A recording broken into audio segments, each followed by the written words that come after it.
ओम शांति। आज का विषय बहुत सुंदर है।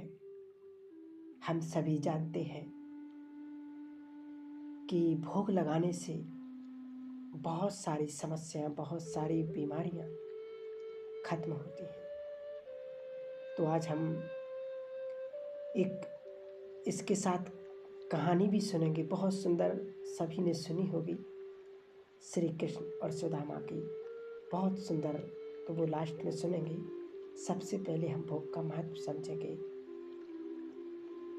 क्योंकि हम बहुत सुंदर इस समय, जो समय चल रहा है, जब हम पूरे चक्र के लिए खुद को पुण्य से भरपूर कर संगम को बहुत बड़ी गिफ्ट मिली हुई है।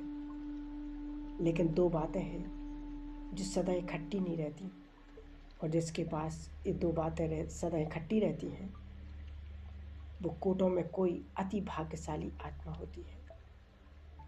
ये दो बातें हैं समय और समझ। अक्सर करके हमारे पास जब समय होता है तब समझ नहीं होती, और जब समझ आती है ना तो हमारे हाथ से समय निकल जाता है। अब बुद्धिमान बन करके तीसरा नेत्र खोल करके समय को भांपना है कि कौन सा समय चल रहा है। तो देखो, कहते हैं ना कि भगवान जहाँ प्रसाद वहाँ।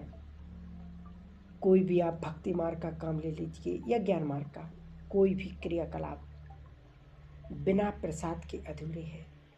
व्यक्ति जन्मता है तो भी प्रसाद, जो भी उसके जीवन के शुभ कार्य होते हैं तो भी प्रसाद, इवन जब उसकी मृत्यु होती है, ऐसा माना गया है कि जब तक उसके नाम का भोग न खिला दिया जाए तब तक वो आत्मा भटकती रहती है, उसको गति नहीं मिलती है।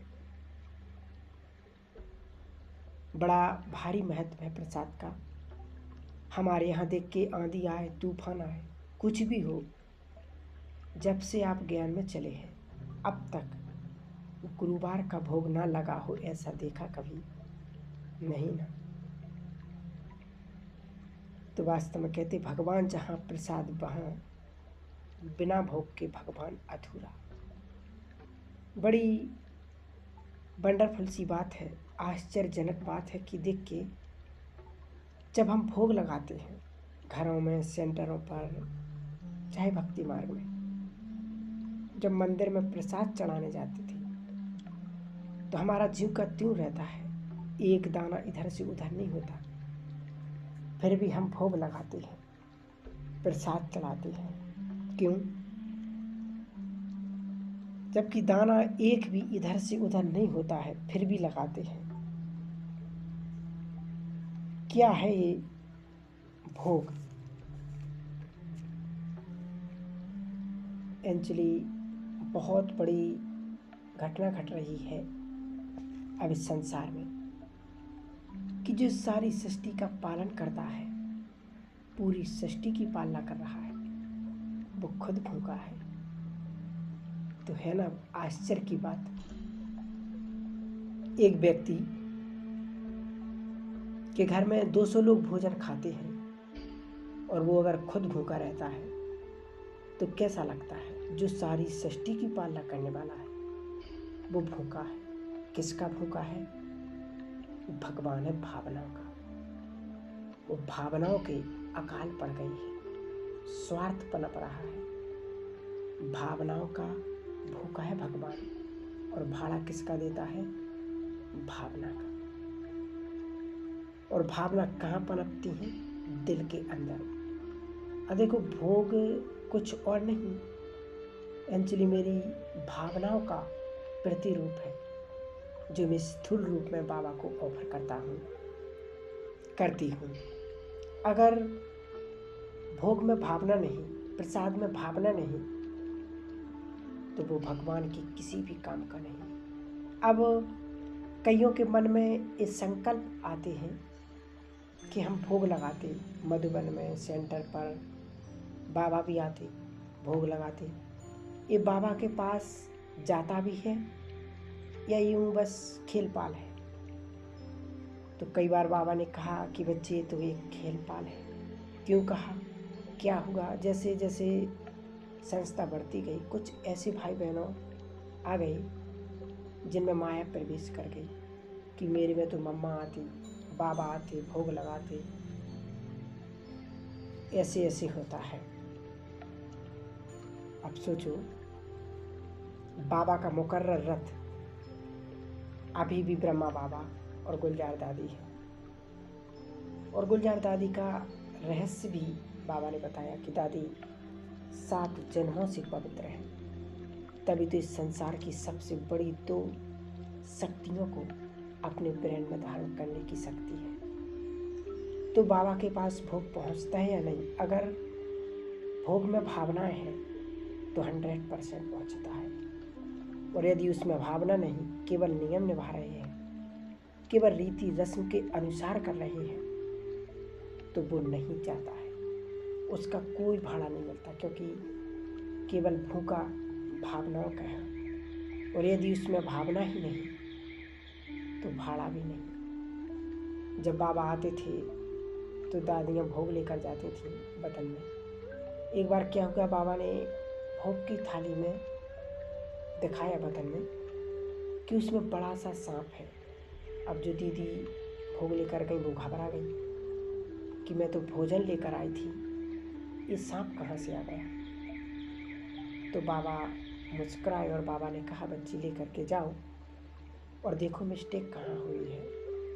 लेकर के नीचे आई, देखा डिब्बी खोल खोल कर कुछ भी नहीं। लेकिन लास्ट वाली डिब्बी में जब देखा तो उसमें एक बाल था।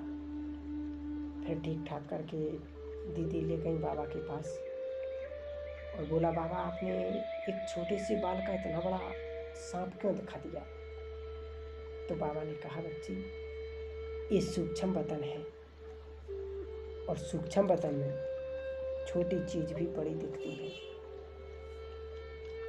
तो बाबा कहते बात काम उतारने का नहीं, बात है भावनाओं की, बाबा को बांधने का, उसके प्यार में मगन होने का। और भोग लगाने से भोगना खत्म होती है। और भोगना कब आती है?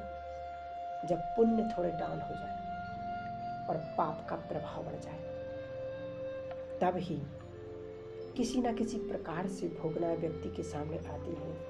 चाहे शारीरिक हो, मानसिक हो, पारिवारिक हो या कोई कारोबार से रिलेटेड हो, किसी न किसी प्रकार की जब घटनाएं होती हैं जो हमारे मन के विपरीत होती हैं और जो मन की शक्ति को, मन की खुशी को खत्म कर देती हैं, तो उसे ही भोगना कहते हैं वास्तव में। तो हमें इस आत्मा को पुण्य की दौलत से, दुआओं के खजाने से इतना भर देना है कि संसार में जो कहावत है ना, खाली हाथ आते और खाली हाथ जाना है, हम इस कहावत को गलत सिद्ध कर दें। हम ना तो खाली हाथ आए थे और ना हम जाएंगे। हम पुण्य की दौलत से भरपूर होकर जाएंगे कि देखने वाला कहे कि कोई प्रभु का लाल आ रहा है। देख के भोग जो एक गुरुवार को लगता है, कौन से दिन? बृहस्पतिवार, गुरुवार।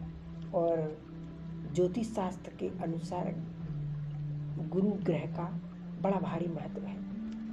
ज्योतिष शास्त्र में भी जिसका गुरु ग्रह उच्च क्वालिटी का होता है, बृहस्पति की दशा सही होती है तो उसकी कुंडली में गज केसरी योग बनता है।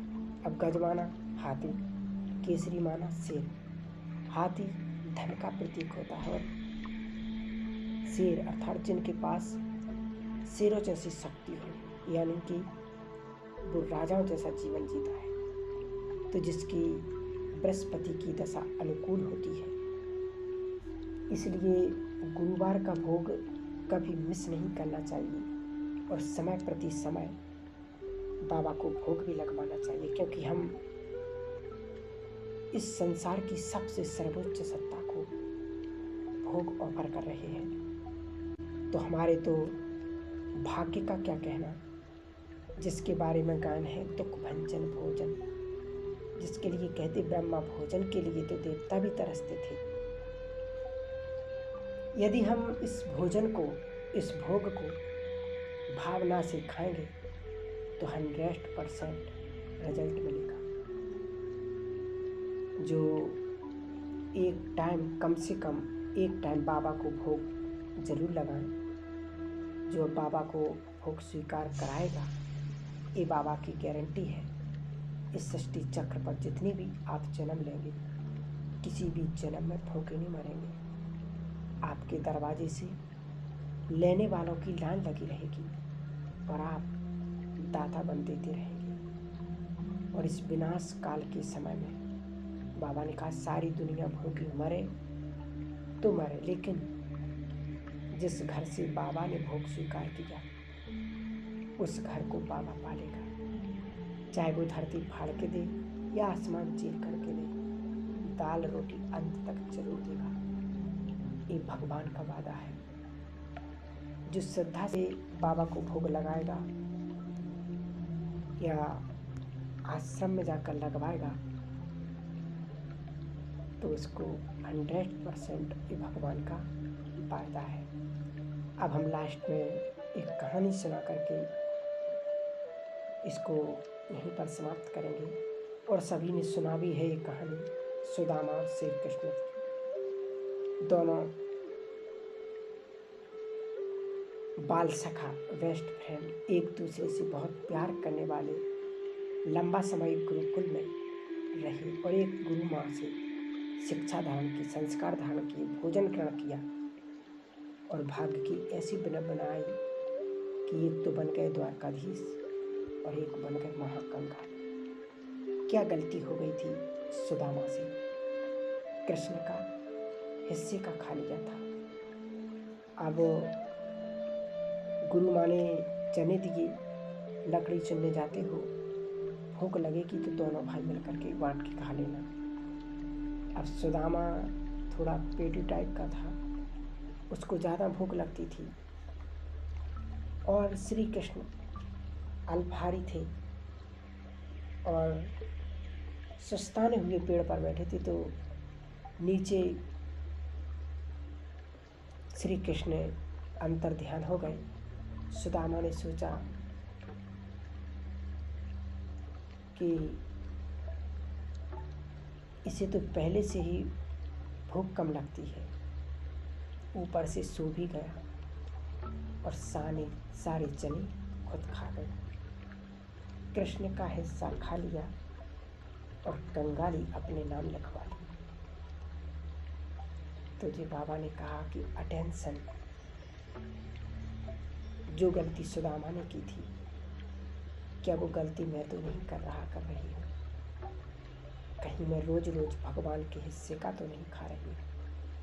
अगर भगवान ने मेरी थाली में 2 रोटी रखी है तो क्या आधी रोटी उसका हिस्सा निकालने की ताकत मुझ में नहीं है? निकालना चाहिए। उसने मेरी जेब में अगर 100 रुपये दिए हैं तो उसके लिए 1 रुपये निकालना बहुत बड़ी बात नहीं।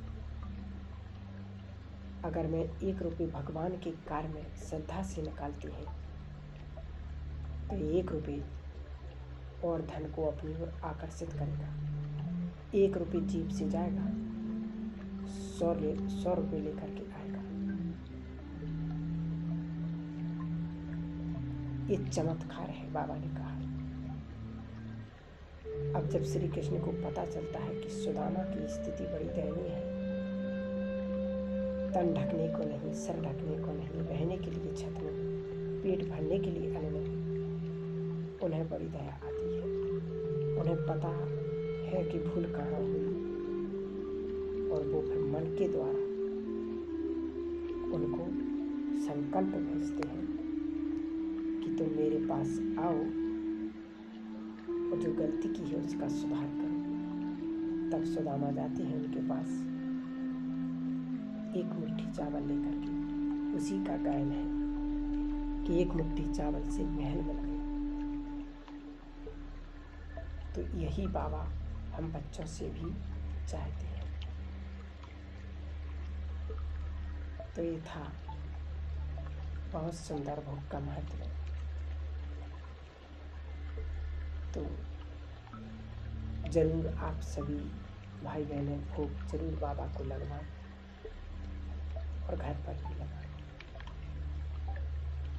ओम शांति।